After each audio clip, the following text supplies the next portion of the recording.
Okay, now we are having a fourth episode. The fourth. These episodes are going longer than we thought. So we'll probably do a couple more, and then we'll have just dinner. So this is all going to end up on the video of the dinner, which you'll see in about a few episodes from now. So here we are back with Leanna at I Can Feed People, and we're doing our organic Christmas dinner. Vegan Christmas dinner. Am I saying that right? The organic vegan Christmas? Organic vegan Christmas dinner. Yeah. You can do this at home too. So these are all the kind of step-by-steps and some tips and also some jokes, we hope. Cheer you up a little bit. Okay, that threw me off a little bit. Okay, sorry.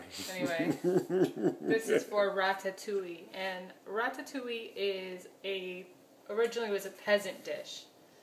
I'm not sure if it's actually Italian. It might be like Hungarian. I think it kind of moves around. And the ingredients of Ratatouille are kind of like whatever you want to put in it. I think that the main stuff is garlic and zucchini and eggplant. I think those are that's the base ingredient. I put mushrooms in everything I make. So mushrooms, I put tomatoes, I've got yellow bell pepper, and I have some of this purple potato that I put into my soup as well. So we're going to start by sauteing the onions and the garlic. I got a pan here that's on, 2. To low heat. It's kind of on the low heat. If you use stainless steel, they get hot fast. They get hot more than really hot, yeah. So you can put it in lower heat. There's olive oil in there, organic olive oil. So we're going to saute this stuff a little bit. This is the easiest thing to cook ever. The biggest amount of time that you spend with this is cutting up the vegetables. But I just saute this a little bit. And then everything goes in, literally, and you cover it up. Because the water content is what ends up cooking everything. And when this is done, I serve it. I served it a few different ways. You can serve it over rice or pasta. I'm actually going to get some fresh bread tomorrow, and you can have it with some bread. Oh, look, this is kind of funny. One of our almonds snuck in there from earlier. Guess you didn't want to go in the blender, huh? I'm not going. Hey, I wonder what sauteed almonds taste like. There you go.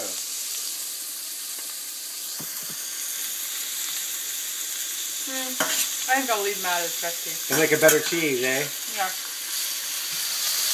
Okay. So you're cooking them light, you're not sauteing them hard. No. And you're not going to let them... Do you do it till they get clear, or just do it just enough?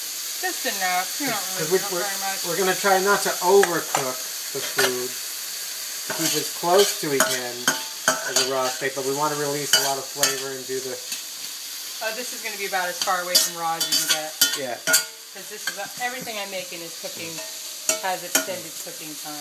But have that in mind when you are cooking. You want to cook your things as minimally as possible. But if and still, every little bit helps to keep as much of the flavor of the vegetable there. When you overcook them. I'm going to start to turn this up just a little bit. I'll put it up to 4.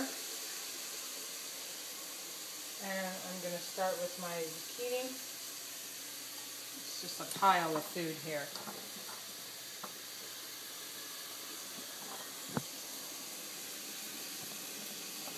Zucchini. This is I should have kept one out, but I got these at the farmer's market. It's it's actually like a yellow zucchini. It's not that summer squash. It's long and thin like a zucchini. And it's nice because it's a little hardier than the summer squash is.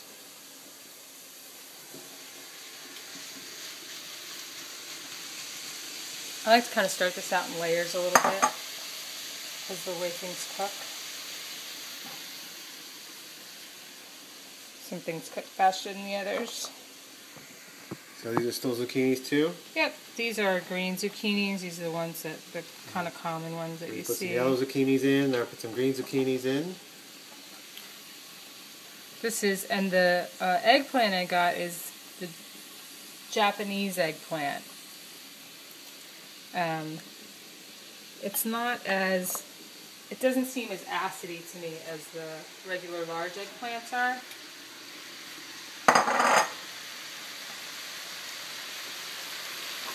And I saved one to put into the lasagna. And this is a type of eggplant here. Mm-hmm.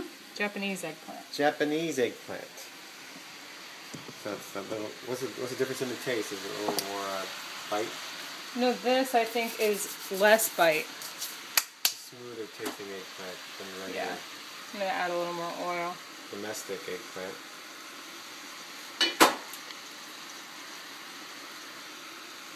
I hope my pot's big enough. One can only hope. Well, things shrink down a little bit. And we got here the yellow peppers. Yellow bell pepper.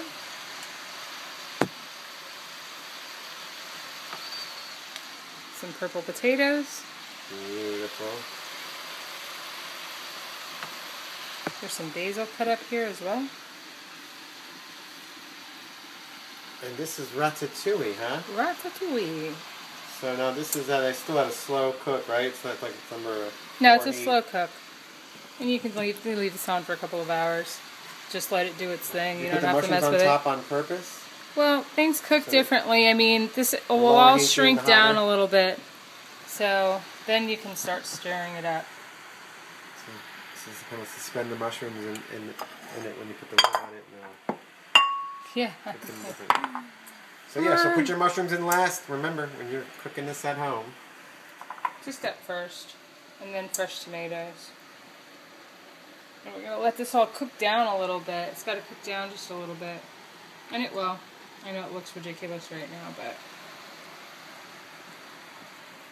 And like I said, you can put, you know, you don't have to use all of these ingredients. You can put green peppers in here, or red peppers if you like. You don't have to put the mushrooms in here. But it's delicious.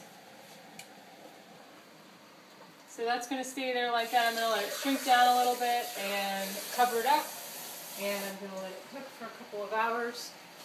My soup is boiling. This is the soup at this stage now. Looks nice and delicious already. The smell in here is fantastic. Unbelievable. It smells so delicious. And it just smells hearty. And it smells Italian. Well, it's really Italian. All this stuff is... So this is a kind of an Italian, Mexican themed Christmas dinner. You said Mexican earlier. Well, okay, let me clarify that since Zach went and blurted it out, okay? I'm a blurter! I said that it's like Mexican food in that I used a lot of the same ingredients in all the dishes, but they're all very different. And that's kind of what Mexican food, well, that's what Americanized Mexican food is like. Not really food from Mexico. Food regular, or if you go to Mexico and you eat, the food is amazing, and it's not like we smother it with cheese and stuff here. It's different.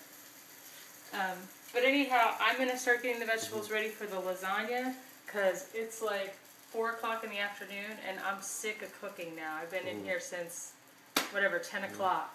3 days of Christmas dinner. Hey, so how long is that got to cook for at that low heat there, at that ratatouille? A couple hours. So couple hours. Couple hours with the lid on, right? Yeah. I mean, I'm just going to let it reduce a little bit here, and then the lid's going to go on it. So a couple hours with that. This cheese here is still going. This is going to go for what you said now, 12 hours of cheese? 12 hours. 12 hours, you can see the liquid coming out of the cheese here. Oh, my sauce is so good. I'm going to have some more. It's the liquid all oozing out of there. Put the weight of that jug on that bowl, which squeezes the liquid out of the almond nut meat inside the cheesecloth. So you could make cheese that's amazingly gourmet, amazingly delicious at home, and avoid the toxic dairy industry. But you don't want that stuff. You want this stuff. Well, Leanna, catch you at the next episode. Yep, I'm getting ready for it right now. And what's it going to be? Lasagna. Lasagna time! We made our ingredients, now we're going to put it together. And this will be ready again. Not today, tomorrow. So, talk to you later. And get ready for lasagna.